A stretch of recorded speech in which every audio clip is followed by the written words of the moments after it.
The Holy Prophet, peace be upon him, Hazrat Muhammad, peace be upon him, is the last prophet of Allah. He was born in Makkah. His father's name is Abdullah and mother's name is Amna. His father had died before he was born. At the age of 6, his loving mother also died. At the age of 40, an angel came to him and said that you are the prophet of Allah.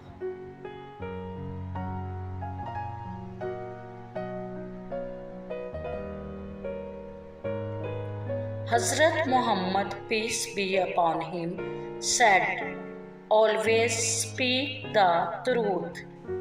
Don't tease anyone. Obey your elders. He died at the age of 63.